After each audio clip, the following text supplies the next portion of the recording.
Bonjour à tous, au programme de cette nouvelle revue de presse, les Français n'investissent pas assez dans les entreprises, la retraite, sujet brûlant de la présidentielle, et la pression fiscale en France parmi les plus fortes de l'OCDE.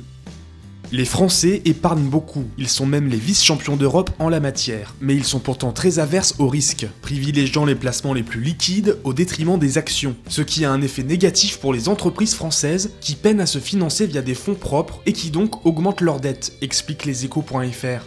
La Banque de France souhaiterait faire évoluer les comportements en réformant les produits d'épargne réglementés, type livret A et plan épargne logement, dont la rémunération ne dépend pas des marchés actions. Dans un sondage OpinionWay relayé par l'Argusdelassurance.com, 71% des Français déclarent être prêts à investir dans des produits plus risqués, si la fiscalité était plus avantageuse. 62% des sondés assurent en outre être disposés à investir dans les entreprises si cela était susceptible de créer des emplois en France.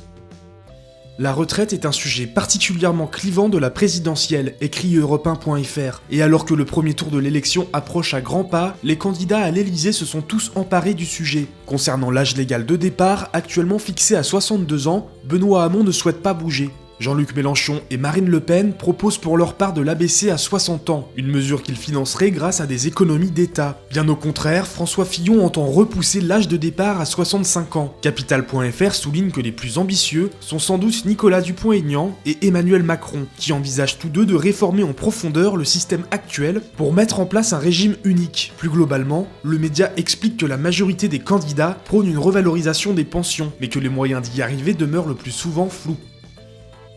Les Français paient-ils trop d'impôts ? S'interroge lemonde.fr. Un rapport de l'OCDE place une nouvelle fois l'Hexagone parmi les pays de l'organisation où la pression fiscale sur les salaires est la plus élevée. En France, en 2016, pour un couple marié avec 2 enfants et ne disposant que d'un seul salaire moyen, le poids de ces prélèvements a représenté 40% du coût du travail. Il s'agit surtout du plus fort taux de l'OCDE, devant la Finlande à 39,2% et l'Italie et la Belgique à 38,6%. Attention tout de même aux raccourcis. La Voix du Nord.fr tient à rappeler que quand l'OCDE calcule un poids fiscal pour les familles françaises de 40%, elle ne tient pas compte du fait que les impôts et cotisations payés par les salariés et employeurs français leur sont indirectement reversés par la prise en charge des dépenses de santé ou encore la quasi-gratuité des études hors du privé, ce qui est loin d'être la norme dans le reste du globe.